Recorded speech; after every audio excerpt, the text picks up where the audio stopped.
Caribbean সাগরের মাঝখানে একটি পরিবার তাদের ইয়াটে ছুটি কাটাচ্ছিল।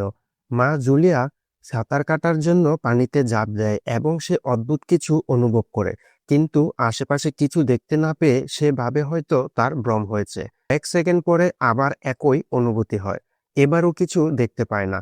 তবে জুলিয়া এবার ভয় পেয়ে যায় এবং ইয়াটার দিকে সাঁতার কাটতে শুরু করে। ঠিক তখনই কেউ হঠাৎ তার পা টেনে ধরে এবং সাহায্যের জন্য চিৎকার করতে থাকে। তার মেয়ে ক্যাসি হেডফোন লাগিয়ে গান শুনছিল দেখে কিছুই শুনতে পায় না। স্বামী টম এবং ছেলে বেন মাছ ধরায় ব্যস্ত ছিল। জুলিয়া পানির উপর ভেসে থাকার আপ্রাণ চেষ্টা করে, কিন্তু মুখে পানি ঢুকে যাওয়ার চিৎকার করা তার পক্ষে কঠিন হয়ে পড়ে।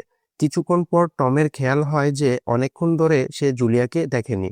সে ইয়াটের চারপাশ খুঁজে এবং হঠাৎ স্ত্রীকে বিপদে দেখতে পায়। সে বাচ্চাদের ডাকে, ইয়াটটি সেদিকে নিয়ে যায় এবং পানিতে ঝাঁপ দেয়।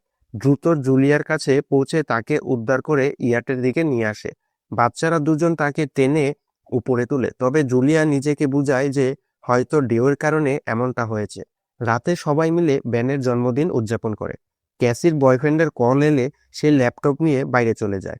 ভিডিওর কলে তার বয়ফ্রেন্ড দেখায় যে শহরের উপর বড় বড় কালো মেঘ জমেছে। ক্যাসি এই কথা পরিবারকে জানাতে আসে।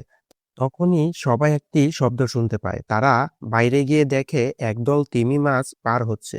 টম বুঝিয়ে বলে যে তিমি সবসময় পৃথিবীর ম্যাগনেটিক ফিল্ড অনুসরণ করে, কিন্তু ঝড়ের সময় তারা বিভ্রান্ত হয়ে পড়ে।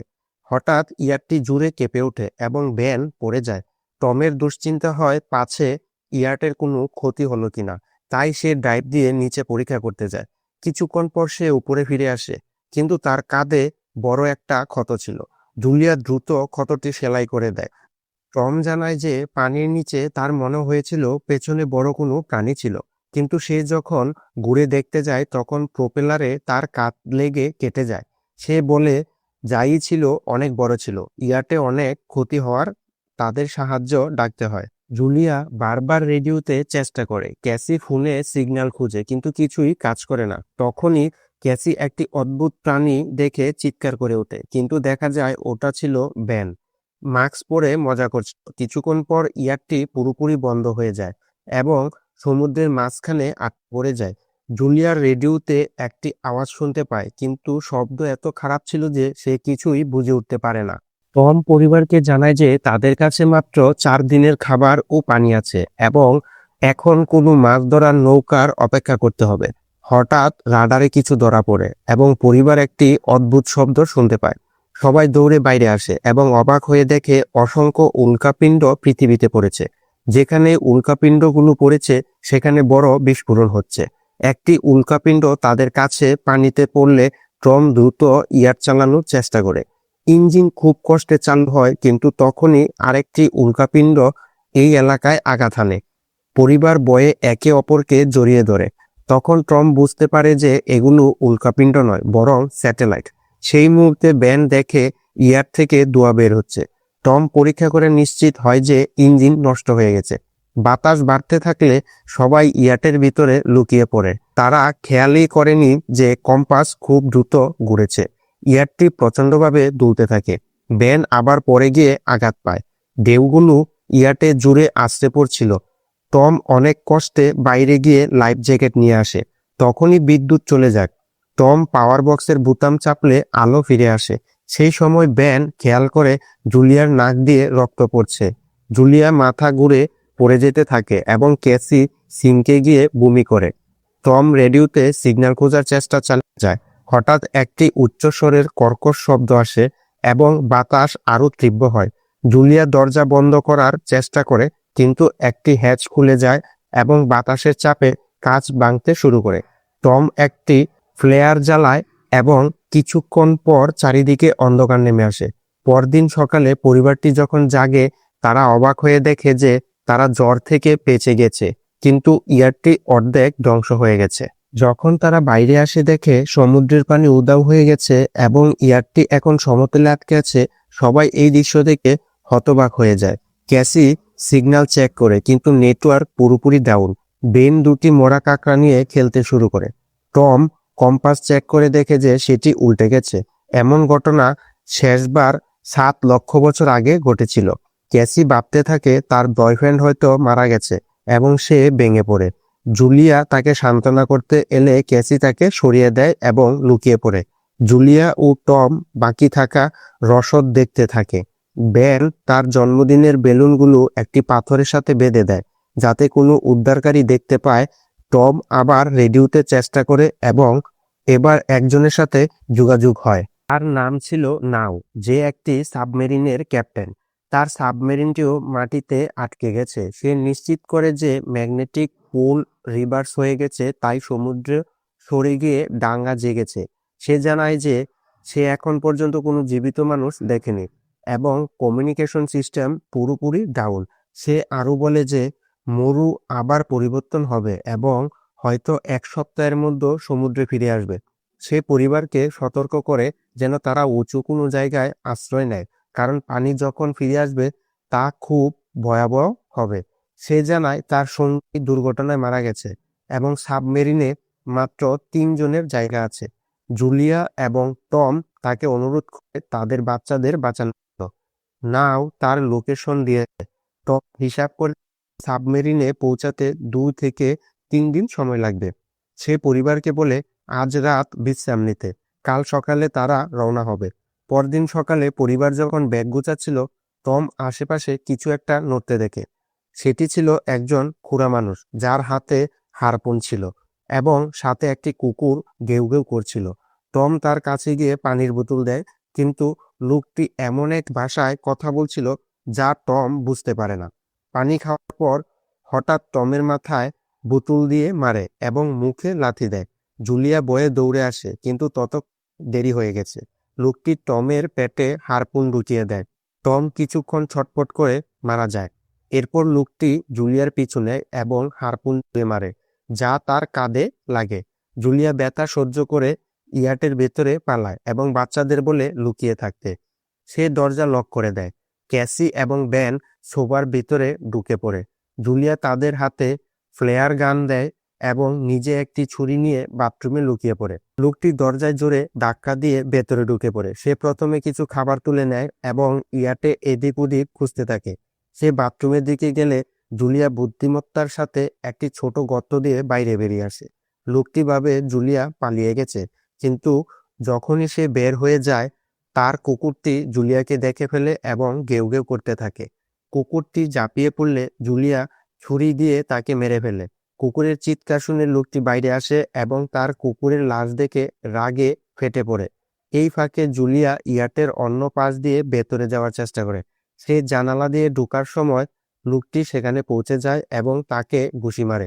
জুলিয়া নিচে পড়ে যায়। লোকটি তাকে লাথি মেরে দূরে সরে দেয়। এরপর তার চুল ধরে মাথায় মাটিতে আছড়ে ফেলে এবং সোফায় ফেলে গলা টিপে ধরার চেষ্টা করে। বাচ্চারা এসব দেখছিল। ক্যাসি বাইরে বেরিয়ে ফ্লেয়ার গান থেকে গুলি চালায়, যা সরাসরি লোকটির গায়ে লাগে। তার গায়ে আগুন ধরে যায় এবং ইয়াটে আগুন ছড়িয়ে পড়ে। বাচ্চারা দ্রুত পালিয়ে যায়। জুলিয়া ফিরে এসে লোকটিকে লাথি মেরে ফেলে দেয় এবং ম্যাপ ও ব্যাগ নিয়ে পালিয়ে যায়। ড্যান এবং কেসি তাদের বাবার লাশের পাশে বসে কাঁদতে থাকে। জুলিয়াও তাদের সাথে বসে টমকে শেষ বিদায় জানায়। তখনই সেই ভয়ঙ্কর লোকটি আবার ইয়াট থেকে বেরিয়ে আসে এবং পরিবারটি আবার পালাতে শুরু করে। আর ইয়াটটি একটি বড় বিস্ফোরণের সাথে উড়ে যায়। কিছুক্ষণ হাঁটার পর তারা একটি ছোট ঝর্ণার পাশে বিশ্রাম নেয়। ক্যাসি ভাবে হয়তো বেলুন দেখেই ওই পাগল লোকটি তাদের কাছে এসেছিল। এটা শুনে বেন নিজেকে অপরাধী মনে করতে থাকে। জুলিয়া তাকে বুঝায় যে এতে তার কোনো দোষ নেই। পথে একটি ছোট পুকুরের কাছে বেন একটি মরা হ্যামারহেড শার্ক দেখে অবাক হয়। তখনই জুলিয়া খেয়াল করে লোকটি আবার তাদের কাছাকাছি চলে এসেছে।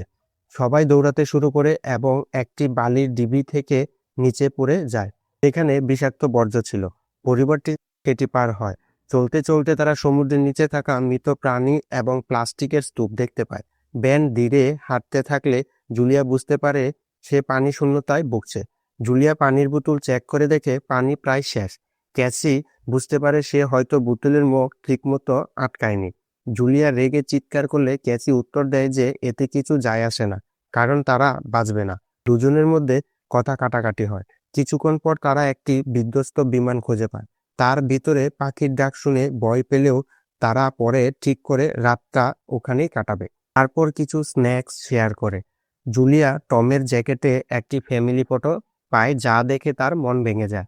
ক্যাসি তাদের প্রেমের গল্প জানতে চাইলে জুলিয়া হাসি মুখে বলে টম হাসপাতালে তার পেশেন্ট ছিল। রাতের বেলা ক্যাসি বিমানের বাইরে গেলে সেই ভয়ঙ্কর লোকটি তাকে ধরার চেষ্টা করে, কিন্তু জুলিয়া হঠাৎ পেছন থেকে তার উপরে ঝাঁপিয়ে পড়ে এবং বারবার ছুরি চালিয়ে তাকে মেরে ফেলে। তখন কেসি এসে তার মাকে শান্ত করে। পরদিন সকালে তারা দেখে ওই লোকটির লাশে পোকা ধরেছে এবং শরীরে অনেক কামড়ের দাগ। তারা বুঝতে পারে এই এলাকায় কোনো বিপজ্জনক প্রাণী আছে। তারা রওনা দেওয়ার সাথে সাথেই লোকটির মুখ দিয়ে প্রচুর কাঁকড়া বেরিয়ে আসে। কয়েক ঘন্টা পর জুলিয়া ও ক্যাসি ম্যাপ দেখছিল, কিন্তু বেন একা একা এগিয়ে গিয়ে একটি পুকুরের পানি খাওয়ার চেষ্টা করে। জুলিয়া তাকে টেনে সরিয়ে বলে এই পানি তাকে অসুস্থ করে দিতে পারে। রোদ বাড়তে থাকলে তারা মাথার ওপর কাপড় দিয়ে ছাতা বানিয়ে নেয়। ভ্যানের মাথা ঘুরতে থাকে।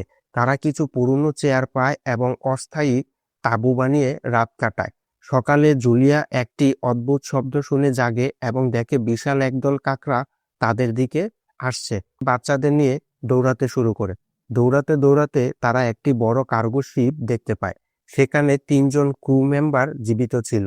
একজন নারী তাদের সাহায্য করতে চাইলেও বাকি 2 জন মানা করে দেয় এবং কন্টেনারের দরজা বন্ধ করে ফেলে। কাঁকড়াগুলো কাছে চলে এলে জুলিয়া বাচ্চাদের কন্টেনারের উপরে তুলে দেয়। সে নিজে ওঠার সময় কাঁকড়া তার পায়ে কামড় দেয়। বাচ্চারা তাকে টেনে ওপরে তুলে কন্টেনারের একটি ছোট ছিদ্র দিয়ে কাঁকড়াগুলো ভিতরে ঢুকে পড়ে এবং ভিতরে থাকা ক্রু মেম্বার গুলি চালাতে শুরু করে, কিন্তু শেষমেশ কাঁকড়াগুলো তাদের মেরে ফেলে। জুলিয়া তার ক্ষতস্থানে পট্টি বাঁধে এবং অজ্ঞান হয়ে যায়। কিছুক্ষণ পর যখন সে জাগে, নিজেকে এক বালু জ্বরের মধ্যে একা পায়। সে চিৎকার করে বাচ্চাদের খুঁজতে থাকে। ক্যাসি এবং বেন ফিরে এসে জানায় তারা সাহায্যের সন্ধানে গিয়েছিল, কিন্তু কিছু পায়নি। জ্বর থামার পর তারা একটি কন্টেনারে অনেক পানির বোতল এবং একটি রেডিও ও বন্দুক পায়। জুলিয়া রেডিওতে নাওয়ের সাথে যোগাযোগ করে। নাও জানায় তাদের উপর আর্থ্রোপড হামলা করেছে, যারা অক্সিজেনের কারণে পাগল হয়ে গেছে। সে জানায় সমুদ্র প্রত্যাশার চেয়ে দ্রুত ফিরে আসবে, তাই তাদের হাতে মাত্র কয়েক ঘন্টা সময় আছে।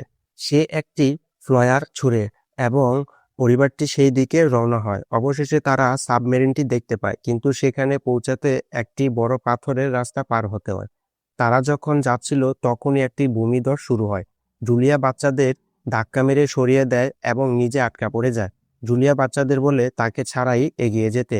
ক্যাসি প্রথমে রাজি না হলেও পরে জুলিয়া কথা দেয় সে পরে তাদের খুঁজে নেবে। বাধ্য হয়ে ক্যাসি বেনকে নিয়ে এগিয়ে যায়। সাবমেরিনের কাছে পৌঁছে তারা দেখে নাও বাইরে রক্তমাখা অবস্থায় পড়ে আছে। সে জানায় তার শেষ সময় চলে এসেছে এবং বাচ্চারা এখন সাবমেরিনটি নিতে পারে। ক্যাসি আবার তার মাকে খুঁজতে দৌড়ায়। ওদিকে জুলিয়াকে কাকড়ারা ঘিরে ফেলে এবং সে গুলি চালাতে থাকে। ঠিক সেই সময় ক্যাসি পাহাড়ের উপর থেকে হাত বাড়িয়ে দিলে জুলিয়া জখম পা নিয়েই উপরে উঠে আসে। দুজনে মিলে সাবমেরিনের দিকে দৌড়ায়। বেন আগে থেকেই উপরে দাঁড়িয়ে গুলি চালিয়ে কাকড়াদের দূরে রাখছিল, যতক্ষণ পর্যন্ত তারা উপরে না ওঠে। কাকড়ারা নাওয়ের নিথর শরীর খাওয়া শুরু করে। জুলিয়া গুলি নিয়ে ফায়ার চালু রাখে যতক্ষণ না পর্যন্ত বাচ্চারা ভিতরে ঢোকে। বাচ্চারা ঢোকার পর জুলিয়া বুঝতে পারে গুলি শেষ হয়ে গেছে। তখন সে বন্দুকটা কাকড়াদের দিকে ছুঁড়ে ভিতরে ঢুকে যায় আর সাবমেরিনের ভিতর থেকে হ্যাচ লক করে দেয়। জানালা দিয়ে তারা কাকড়াদের দেখতে থাকে। ঠিক তখনই সমুদ্রের পানি ফিরে আসে। তারা জলদি করে সিটে বসে পড়ে, একে অপরের হাত শক্ত করে ধরে। প্রচণ্ড ঢেউ সাবমেরিনটিকে এদিক ওদিক আছড়ে ফেলতে শুরু করে। জুলিয়ার চোখের সামনে তাদের পুরো যাত্রার দৃশ্যগুলো ভেসে ওঠে আর ক্যাসি বমি করে দেয়। তখন ওই আওয়াজটি আবার শুনতে পায় আর তারা জ্ঞান হারায়। যখন তাদের জ্ঞান ফেরে, তারা নিজেদের জীবিত দেখে খুশি হয়। তারা সাবমেরিন থেকে বেরিয়ে দেখে ঢেউ তাদের একটি ধ্বংস হওয়া শহরে নিয়ে এসেছে, অর্থাৎ এখন নতুন করে জীবন শুরু করার আশা আছে। আর এখানেই সিনেমাটি শেষ হয়। তো বন্ধুরা, কেমন লাগলো আজকের মুভির গল্প? অবশ্যই কমেন্ট করে জানাবে এবং চ্যানেলে নতুন হয়ে থাকলে সাবস্ক্রাইব করে দেবে। আবারও দেখা হচ্ছে অন্য কোনো নতুন গল্পে। ধন্যবাদ।